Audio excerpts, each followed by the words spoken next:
Hello, we are going to talk about secondary data analysis and content analysis. This is chapter 13. Secondary data analysis is the method by which we use pre-existing data in a different way to answer a different research question than intended by those who collected data.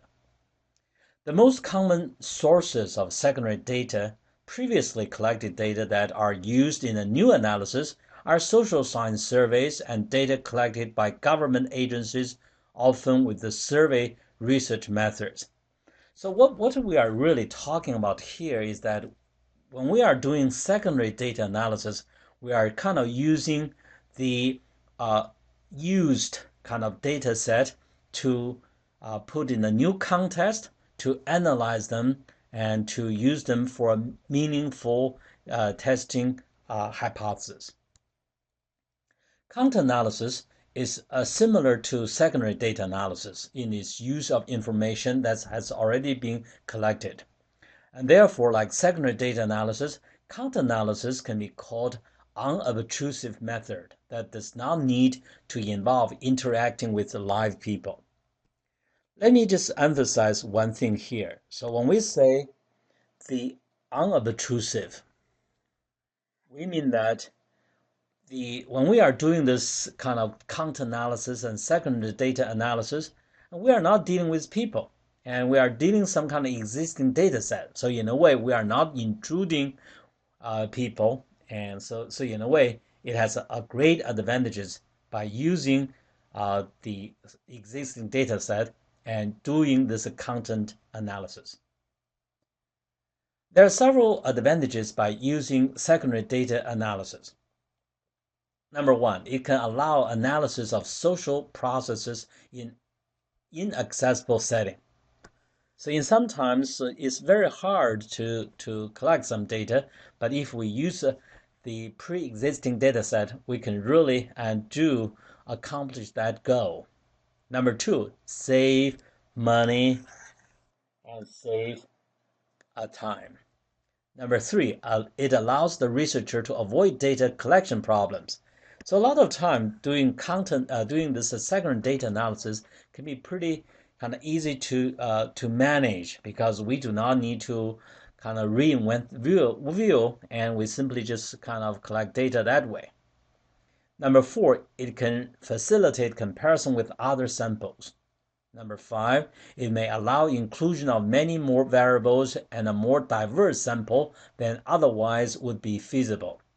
Number six, it allows data from multiple studies to be combined. This is really kind of important because when you are doing this regular say survey method, using survey to do an investigation, and you only can do one, usually you do one, but if you use a secondary data analysis, you can really combine several studies together.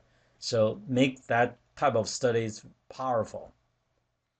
The secondary data analyst also faces some unique challenges. So everything has two sides. So the greatest challenge faced in secondary data analysis results from the researcher's inability to design data collection methods that are best suited to answer her research question. So that is really the key limitation. Number two, the secondary data analyst also cannot test and refine the methods to be used on the basis of preliminary feedback from the population or process to be studied. Meaning that if you use kind of secondary data analysis, you cannot change the methodology because that is already kind of existed. So that's kind of a limitation for using secondary data analysis. Content analysis is the systematic, objective, and quantitative analysis of message characteristics. I want to emphasize these three things. Number one, systematic. Number two, objective. Number three, quantitative analysis of message characteristics.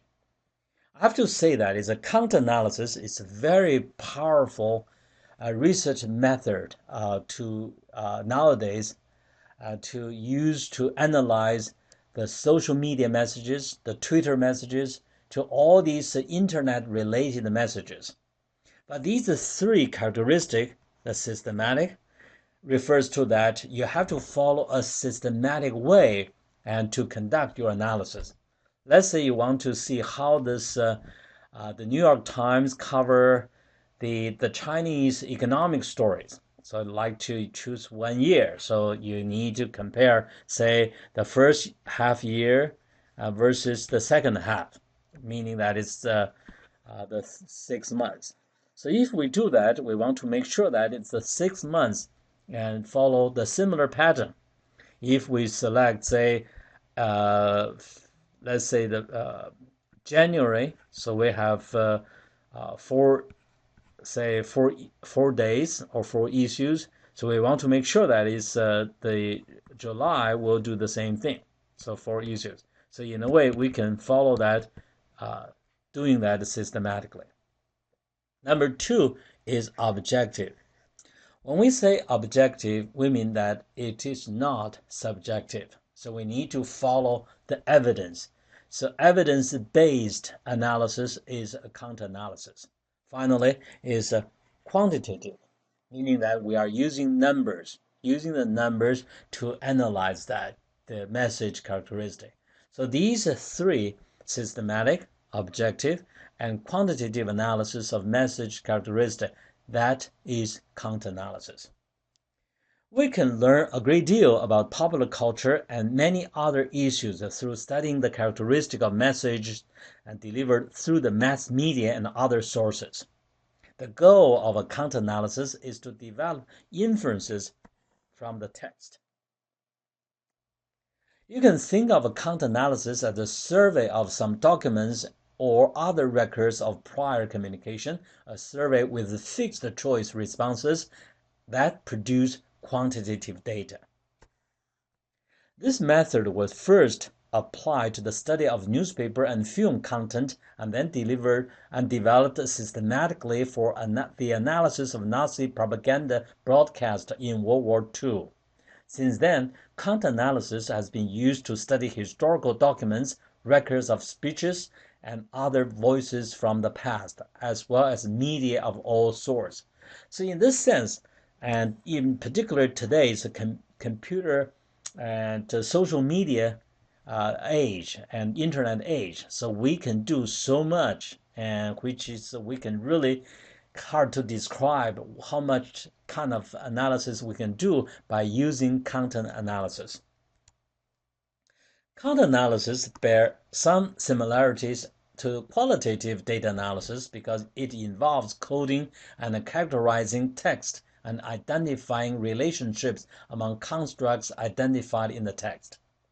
However, since it usually is conceived as a quantitative procedure, content analysis overlaps with the qualitative data analysis only at the margin, the points where qualitative analysis takes on quantitative features or where content analysis focuses on qualitative features of the text.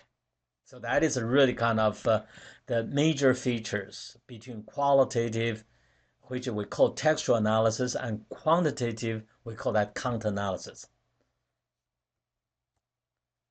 There's 5 steps or stages for us to use to conduct content analysis. Number 1, identify a population of documents or other textual sources. Let's say if we want to study how the New York Times cover China as an example, and so we want to make sure that it's what is the population. So in this case, New York Times newspaper is the population and how they cover China over, say, past 33 years. We need to determine the units of analysis. When we say units analysis, we want to confirm that whether we are talking about the headlines or are we talking about a story, individual story, and or are we talking about the whole page or sections and so on and so forth, like the entertainment section or news section. And so that unit analysis should be determined. Number 3, select a sample of units from the population. So when we do our, let's say, longitudinal study, it's very important for us to select a sample rather than do all census analysis. That's very kind of hard to do. So select a systematic sample of the units, and it's very important. Number four, design coding procedures for the variables to be measured. So coding procedures, I refer to that when we want to analyze all these variables on the newspaper, we want to make sure that uh, we need to have this very systematic kind of coding themes. So what kind of things we can code it as, say, positive story? What kind of story can be coded as a negative story? Positive is a 1, negative is a 3. So neutral will be 2. So that is a coding procedure. Number five, develop appropriate statistical analysis. We need to make sure that it's based on our kind of data, and then we have to determine in what way we can analyze our data. So are we going to use chi-square test, or are we going to use a correlation analysis, a t-test, or regression analysis? And here is a flow chart for us to use for conducting content analysis. This is very powerful, the flow chart. So number one, when we do content analysis, we have to follow the theory and the rationale. So in a way, this is a kind of a deductive reasoning, because deductive reasoning starts from theory.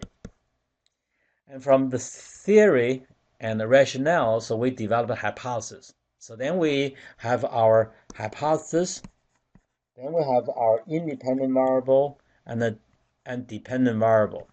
So when we have an independent variable, we want to make sure that we have a conceptualization of the variable. For example, if we use New York Times cover China economic stories, so we can say that kind of the U.S. government tend to have a positive attitude towards China in terms of economic development. So the positive attitude can be the independent variable.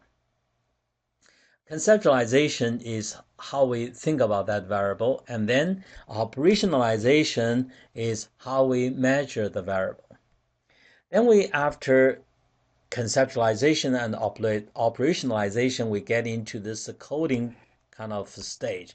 Whether we do human coding, so we have two human coders and to code all these kind of stories, or we have a computer coding, which is we can ask computer to do it for us. Then we decide our sample selection for our messages to be studied. Then we use we call that training and pilot kind of reliability. So that is also very important for doing this content analysis. Coding stars and is 7A, and coding star by machine is 7B. After that, we calculate kind of reliability. So we want to make sure that we can reach the R reliability equals to 0.8. In other words, is 80% of reliability. Anything is below 0.6 as reliability, meaning that 60%, so we have to redo it. Finally, we do tabulation and do data analysis. In conclusion, the easy availability for secondary analysis of data sets collected in thousands of social science investigations is one of the most exciting features of social science research in the 21st century. You can often find a previously collected data set that is suitable for testing new hypotheses or exploring new issues of interest.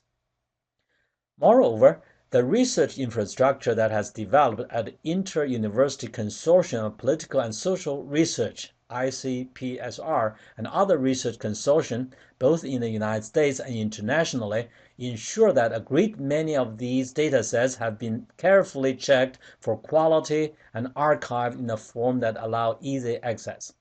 Many social scientists often review available secondary data before they consider collecting new data with which to investigate a particular research question.